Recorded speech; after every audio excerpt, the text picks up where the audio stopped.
At the heart of your settlement is the Alliance map. No, that's not. There's no fucking way. Alright, Spartan. Don't worry. Darby said it's not. Don't worry. We're safe.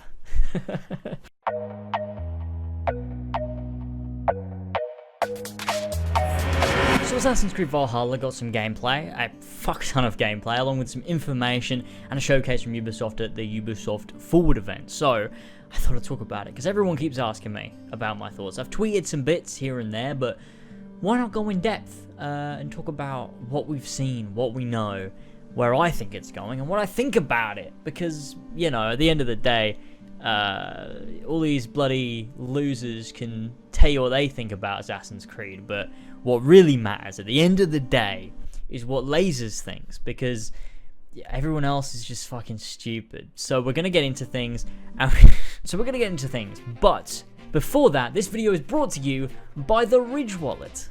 A much better way to carry your cards and cash. Not only do your cards fit in nice and compact, but the wallet itself is also designed to fit very nicely in your front pocket without bulging, which is a huge plus, along with being pretty damn stylish too. I used this old wallet, which I thought was pretty good, but after Ridge sent me this, it's honestly night and day with it being small, compact, and practical. It holds up to 12 cards with a clip on the back for cash, and there's over 30 colors on their website. Personally, I went for matte black, but you can choose from plenty, from carbon fiber to burnt titanium, anything that suits you personally. It's very durable, and each wallet comes with a lifetime warranty, so effectively you could use the same wallet for the rest of your life. And they also provide a service that allows you to test drive it for 45 days. If you aren't happy, you can send it back for a full refund, so it can't even hurt to give one a go. If you're in two minds, there are also over 30,000 5-star reviews from people rating their products incredibly highly, which is always comforting to know. And on top of that, don't forget the RFID blocking technology, which protects against digital pickpocketing in this modern age. If you're interested, head to my link in the description, ridge.com/lasers, and use the code LASERS for 10% off at checkout. That's ridge.com/lasers and using the code LASERS for 10% off. Go and check it out. So I wrote a little bit of a list out, some notes here that I wanted to go over. Ethan, also known as Fishy, one of the 4 pillars, if you don't know, go check him out, linked down below, has played the game for 3 hours, and he's let me use quite a decent amount of his footage for this video, so big thank you, Ethan, for being an absolute lad. But if you want to go check out his thoughts from someone who's played the game and whose opinion I can say 100% I trust, I'd definitely go and check out Ethan's content. But don't do that until you've watched this, because you're here now. Don't fucking leave and then come back. Watch this, then go. It'll be alright. It'll be fine. We're in for a ride. So I wrote down a few notes. My first 2 notes are with regards to criticisms that I might have. First of all is the polish. Now, this game needs a lot of polish. It needs a lot of work. It needs a lot of refine. The facial animations and the cutscenes, or the dialogue scenes, are, to me, they're a lot better than Odyssey, to be honest with you. I feel like that mostly comes from performances. Most of the performances are quite a bit stronger than Odyssey, and that's a huge positive. Also, stronger than Origins as well, because other than Bayek, most, and some of the, main side characters from the main story, most of the dialogue sucked in Origins, and the same for Odyssey to a outstanding degree. And with Valhalla, it's a lot better in that regard. Now, animation, on the other hand, is fucking janky as shit and needs some work, but that's not something I'm going to go too hard on, because this build is likely from a few months ago. There's still a few months until release. They're likely a lot further ahead now, and they will be when the game comes out, and in which case this can be ironed out. They know the facial animations are janky. They know the game is glitchy. They know some of the character models need work. They know these things. They don't need me to tell them. They understand that. They've made these games before. They get it. But I thought I'd still cover it, because people are going to be like, but what about this thing? What about this criticism? I get it, and I am completely in agreement that there is a lot of polish that needs to be done to Assassin's Creed Valhalla before it launches in November, but I think that's something they already know and already understand, so I'm not going to go too hard and be like, you need to fucking fix this shit, because, at the end of the day, they're gonna. they're gonna fix it, and if they don't, then we can complain. But, you know, this is an early build. I imagine the next time we'll see the game, it's gonna be far more polished than what we've seen recently, and then when the game releases it, we even polish even more so. So I honestly wouldn't worry about that. Polish is the least of my worries when it comes to big games like this. Now, the other thing, because I asked on Twitter for people to give me topics, so I mean, I wrote down a few myself, but I've also got some that I got from Twitter. So if you want to be involved in things like this in the future, where you let me know what you want to hear me talk about, go follow me on Twitter. It's a great time over there. People asked, what are my thoughts on this, just based off of my criticisms given in Odyssey Broke Me, which of course has become a meme that people link everywhere. I can't go into a comment section anymore without seeing someone getting into a fight about Odyssey and then going, go watch this video, Odyssey Broke Me. It's kind of cool. It's also, it's kind of funny, to be honest. With regards to Odyssey Broke Me, my biggest criticisms in terms of things have been ironed out, and we'll go on to that a little bit more with world exploration stuff, but the biggest one is like dialogue options and how that works and the character of Cassandra or Alexios, and I can't believe I'm talking about this fucking game again. The biggest issue I had is the issue that Darby has already addressed, which is the way they handle dialogue choices. Now, in an ideal world, don't get me wrong, Assassin's Creed would be Assassin's Creed, it wouldn't be Assassin's RPG, or not really Assassin's, is it? Vikings RPG, the game. I don't fuck off. But it wouldn't be that. It would be, you know, a proper Assassin's Creed game. But in the context of what we're getting, we're not getting that, so I can't be sitting here, because I would just be unhappy the whole time if I'm sitting here being like, well, it's not an Assassin's Creed game, so fuck you, fuck this. Like, it's just unfucking productive, and I'm not gonna do that. But there's some compromises here, and I'm willing to compromise, and then maybe down the line we can get a bit more closer to Assassin's Creed. You know, we're working here, we're doing our best. The way that dialogue worked in Odyssey was that you would have a bunch of very bipolar options to choose from. Did you want to react in a happy way? Did you want to react in an angry way? Did you want to call them a name? Did you want to have sex with them? You know, it's a mixed bag. Whereas in Valhalla, Eivor will react based on pre-established character traits, which is something Darby's already talked about, and it's something that I talked about in my video. If you've got a pre-established character like Eivor, or like Cassandra Alexios, that character has to be a character. You can't go, this is a character, but also just make them whatever the fuck you want, because then they're entirely inconsistent with the pre-rendered cutscenes and the personal journey that's set out before you. You can't choose to be an absolute cunt throughout the entire game as Cassandra, and then in a cutscene have her be so happy to finally see her mother, and she's crying and compassionate when that fucking girl dies, and oh, it's all sad, but then she's murdering towns. Like, Jesus Christ, it's fucking game design 101, Jesus. And what they're doing with Eivor is exactly what I said to do, which is a similar approach to a Geralt of Rivia, which is when you have a pre-established character, they have character traits, they have a personality, and all of your dialogue options spur off of those things. So imagine you were to have dialogue options as Ezio. We all know who Ezio is. There's no way he would just be a cunt to people for no reason. That's not Ezio. And that's the same here with Eivor. Eivor is a particular type of person. Your responses all reflect Eivor as a character, and that I very much like in the context of a role-playing game and where you're dealing with dialogue options. They've nailed that. Obviously, from the point of view of an Assassin's Creed game, it's a little bit different, but like I said, compromise. Anyway, into the main bulk of this video here. We're going to be here forever if I don't bloody get through this thing, so let's go ahead and jump into things. So, the first thing that I'm interested in is the entire aspect of world exploration. Now, this is greatly changed from Assassin's Creed Origins and Odyssey, and my biggest criticism with the world of both Origins and Odyssey was the litter of shit on the map in terms of a million question marks, and it made exploration of the world entirely pointless because there was no discovery involved. It was mark a question mark on your map, go there, complete the checklist of things to do, whether it's kill 3 captains, loot 3 chests, location done, move on to the next one, or whatever it might be. That's what the gameplay consisted of. That's what the world exploration consisted of. It wasn't so much exploration as much as it was a checklist of bullshit to do. In Valhalla, however, they've changed it up drastically, and I am beyond happy with how they're handling it. For a start, we no longer have question marks on the map. So everything you find, you're going to stumble across. And to track those things, there'll be blips on your map. And it'll be 3 various things. Yellow for wealth, blue for mysteries, and white for secrets. And those things can be comprised of various different activities and objectives. So when you have a yellow icon, which is wealth, it might be a monastery, it might be a fort you can raid, it might be a town, it might be a abandoned house, or any of those things, a camp, something like that, where you'll be able to get some form of loot. And when you go into these areas, there are no longer checklists. It will not tell you to take out 3 to 5 captains, take out a fucking polemark, fucking go and loot some chests, burn supplies. It won't tell you to do a specific amount of those things to complete the region to earn a random amount of XP.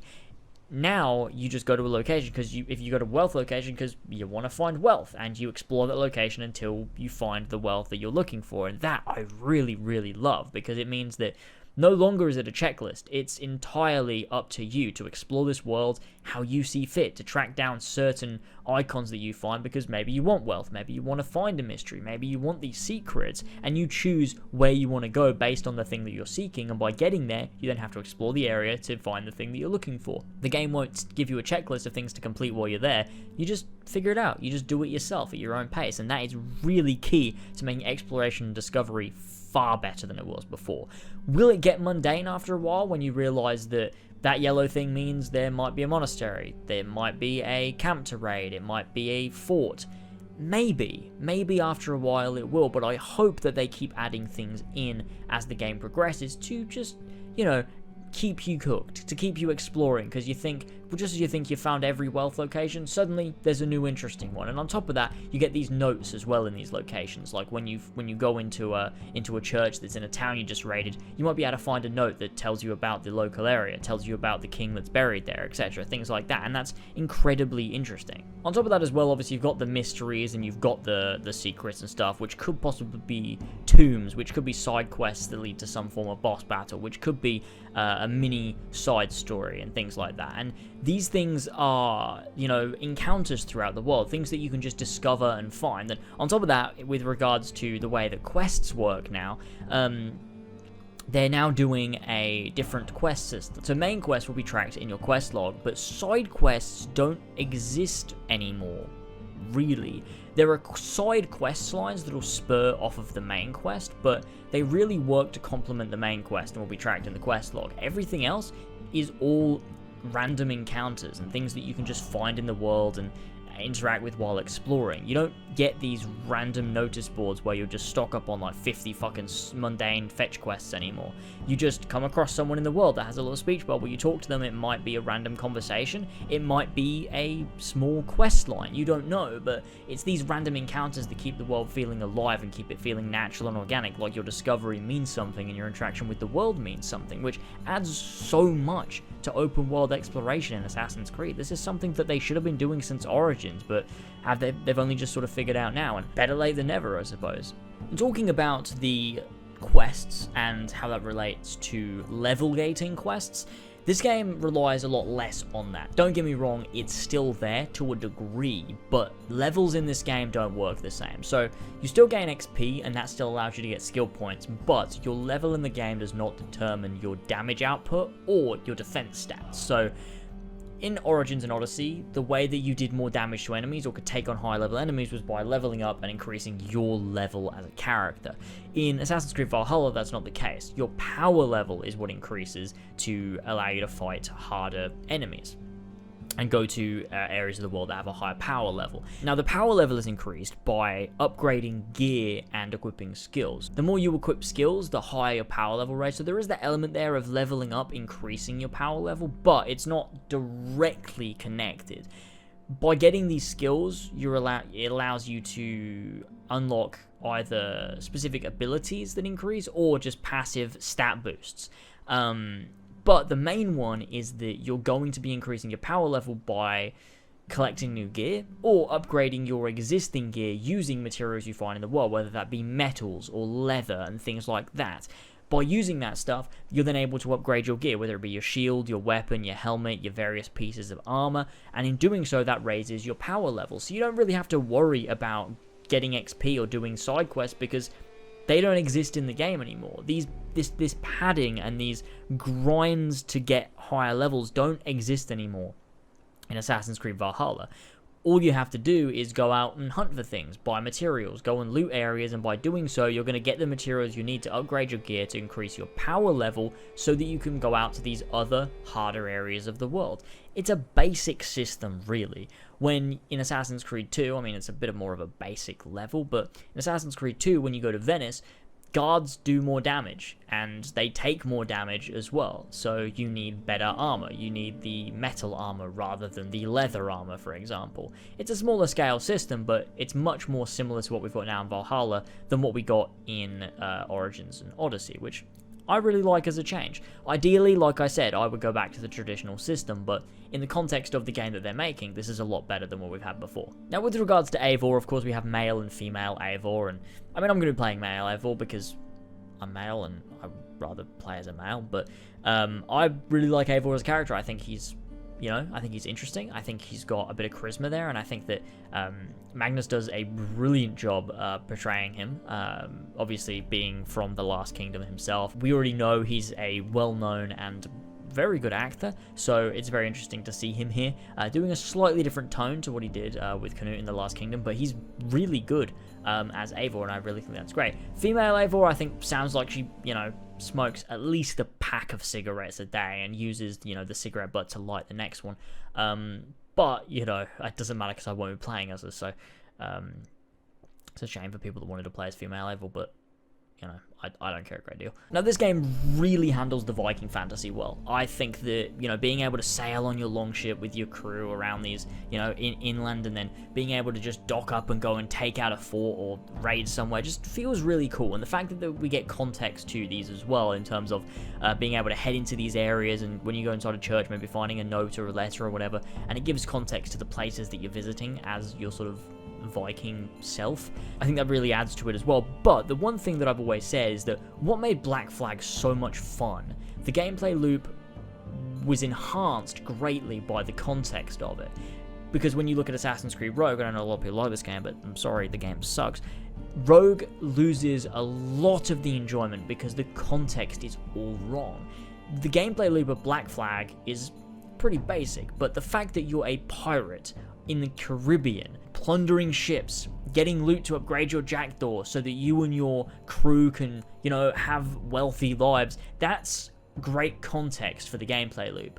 But when you're a boring Irishman Templar with your boring crew sailing through the North Atlantic and River Valley, there's no context or enjoyment for plundering ships, because who cares? It's just not the same as being a pirate in the West Indies. It's not the same. What makes this gameplay loop fun of raiding and pillaging and sailing along on your longship is that you're a fucking Viking, and all of your mates are Vikings, and it's fucking great.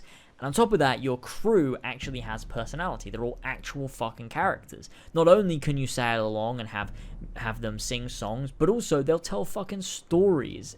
That's incredible. I can't wait to experience that, and you get to know these different characters that you recruit through the game by having them tell stories to you on your longship while you're sailing around. I love that. I think it's absolutely incredible. Now, of course, combat is a big part of this game. Combat is a big part of any Assassin's Creed game, and in this game, it looks very hit and miss. I think it needs a bit of polish, it needs a bit of refinement, but overall, I think it's going in the right direction. I like the stamina-based system. It's very Final Fantasy VII-esque, where you've got to stagger your enemies, and then you can do more damage to them after that point, using your bow to hit the weak points so you can stun them, etc. That's really, really interesting. And on top of that, limiting the amount of times you can dodge by adding in a stamina gauge for Eivor means that you can't just start spamming dodge all over the place. You've really got to time your dodges and then make sure your attacks land. I think that's good, and I think that's engaging. I also like that enemies aren't damage sponges anymore. So really what you've got to do is it's based on skill. The enemies can do a lot of damage to you and take you out pretty quickly, but you can also do the same to them. So what you've got to do is make sure your dodges and your blocks are right, land your attacks, and your enemies are done for. And that's really what it comes down to. And obviously when you've got a bigger crowd of enemies, that's going to be a little bit harder for you. So it adds that layer of depth and engagement that I think they've really needed, and takes away the damage sponge and stat-based system for more of a skill-based system. Obviously the stats come into play, of course they do, it's an RPG, but I think that there's a good compromise there in terms of skill and statistics. Obviously there's another thing like weapon effects. I don't like the fucking poison effects on weapons or flaming swords. I've never been a fan of that. It's Assassin's Creed, it's not The Witcher. Get rid of it, don't need it. It doesn't add anything, it's pointless. You can still have weapon effects, but just don't show it on the weapon. Like, it just looks weird, and I don't think those fantasy elements have a place in Assassin's Creed, no matter how you try to explain it. I don't care if it's animus magic, that's irrelevant. The animus should render genetic memory in 3 dimensions properly. It shouldn't be creating a fantasy simulation. That's not how the animus works, and if it works like that, I don't want it. Now, of course, we have stealth. Now, base stealth looks pretty interesting. I like that you can one-hit enemies by having a quick time event. Also, you can one-hit like main targets if you hit the quick time event, which is really fucking cool. That means you don't have to worry when you're facing a boss. If you get the stealth advantage and you hit that quick time event properly, you win that fight and you have assassinated your target fully, properly, like an actual Assassin's Creed game. And I like that. It's compromised, but it also then means it takes skill, and I like that. I think that's really, really good. It allows for players that take that stealthy approach to have that advantage. It doesn't then force you into combat anyway, even though you've won that scenario using stealth. I think that's really good, and I think that's really rewarding. On top of that, obviously, we have social stealth. Now, you don't even know how fucking hyped I am for social stealth to return in an Assassin's Creed game. Seeing Eivor with the cloak on, blending with a bunch of other people wearing cloaks, going through the city gates, is the most Assassin's Creed thing we have seen in the last 7 years. It's so fucking cool, and I can't wait to see what gameplay scenarios encourage this style of play.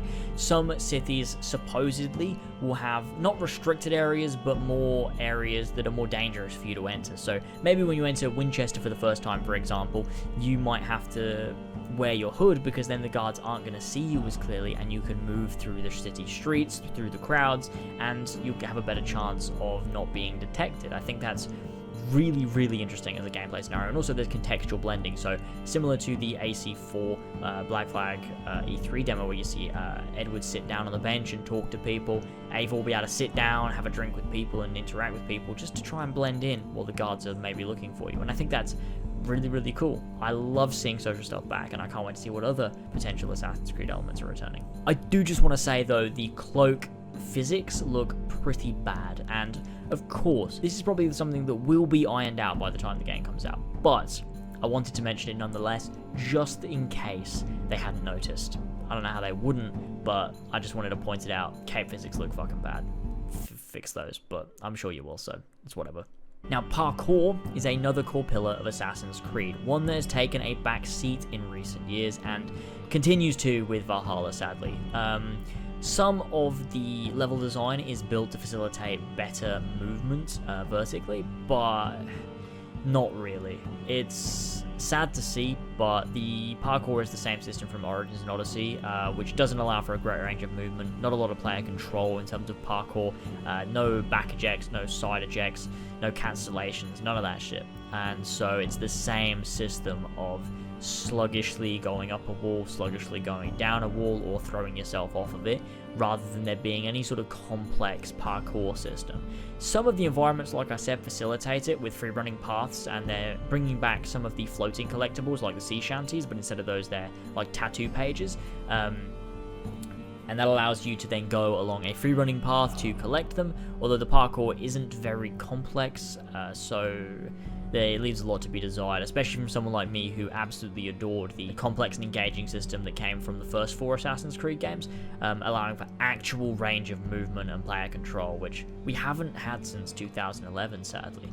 They've opted time and time again to reduce the amount of player control. In Assassin's Creed 3, 4, and Rogue, we had severely less control than we had in 1 to Revelations, and then in Unity and Syndicate we had even less control. Syndicate opting to not even let you jump off buildings for some reason, just throwing up a level like a fucking game barrier. Like, why? Let me kill myself if I fucking want to. Let there be consequences to my action. If I accidentally hit the wrong button, I should be punished for that. I should take damage, or I should die if I make the wrong move. And, you know, this game's not quite as bad as that, but I do expect more from an Assassin's Creed title when the core pillar should be parkour. There should be a complex parkour system that allows you to learn moves and become a master at a system, rather than just this boring climb up a wall slowly, climb down a wall slowly. That's really my biggest gripe with this game, and my biggest gripe with Assassin's Creed ever since Origins.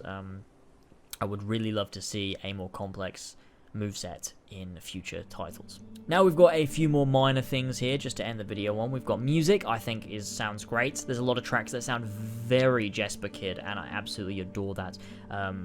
Obviously Sarah Schuckner's working on this game too, and she did a great job with Assassin's Creed Origins, but Jesper Kid obviously is the big one here, returning, you know, the guy that fucking wrote Ezio's Family.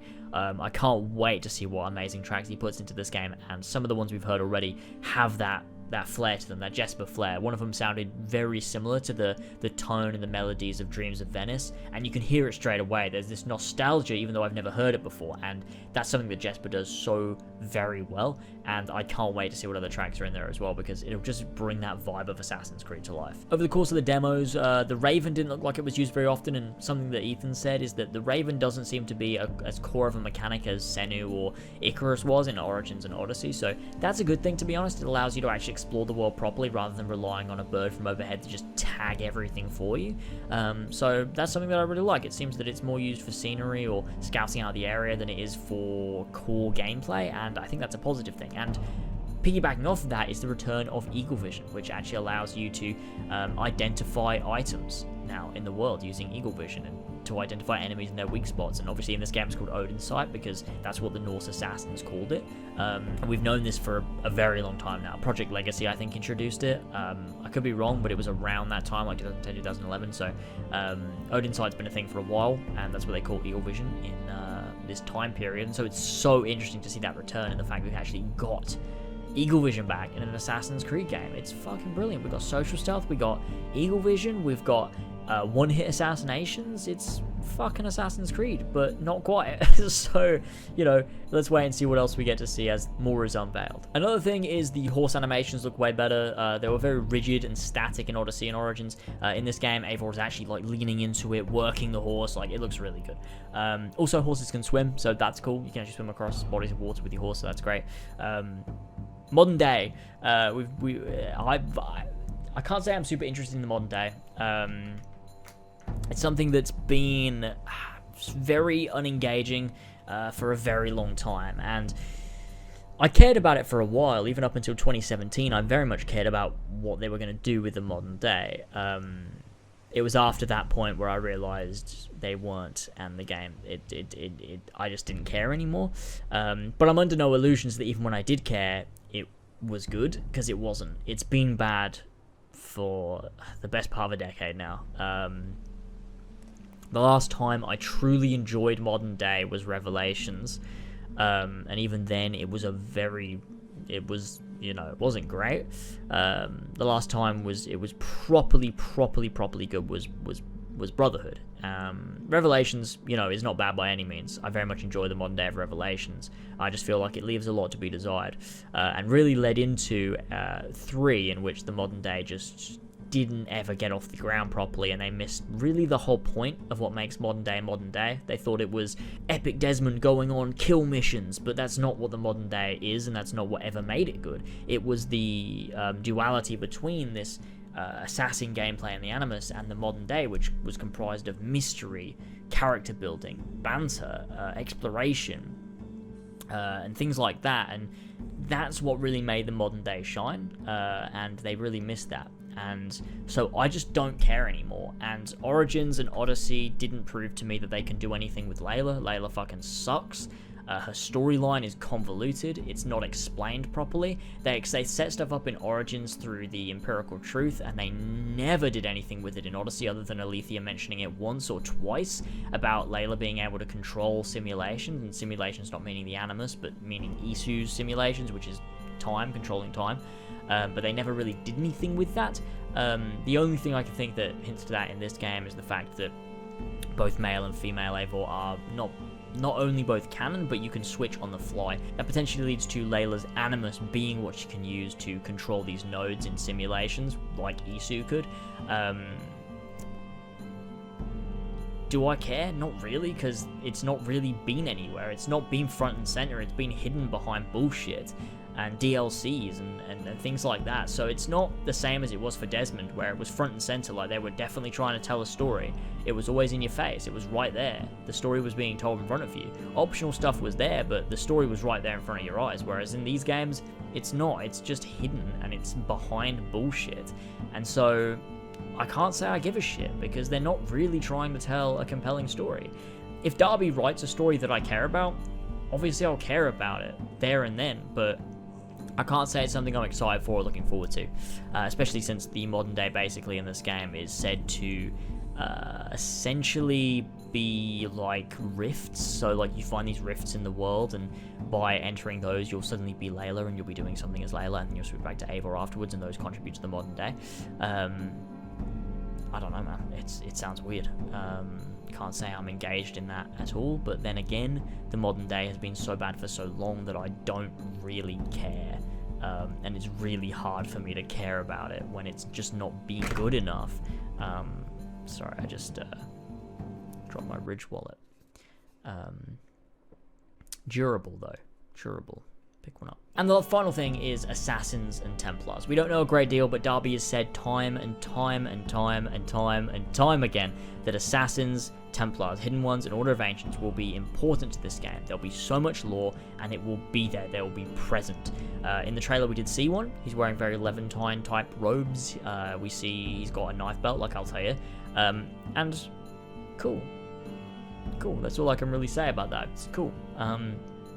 But there's not much more to it and not much more to go on. I think that's it for this video. It might have been a long one. Hopefully I've cut it down a little bit, but I did want to get all my thoughts out there for you guys.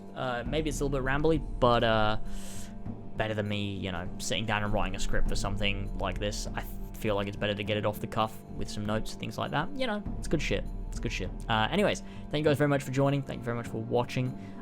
If you did enjoy, don't forget to drop a like. Don't forget to subscribe for more of this shit. Go check out my other videos. I work really hard on those. More than this one. But hopefully this one was good too. Don't forget to follow me on Twitter and Instagram. Both of those are down below in the description. They are good. I do good stuff there. So you want to be there, don't you? And with that said, thanks for joining me. Thanks for watching. And I'll see you all next time. Go buy a Ridge wallet. Alright, catch you later, boys. Bye-bye.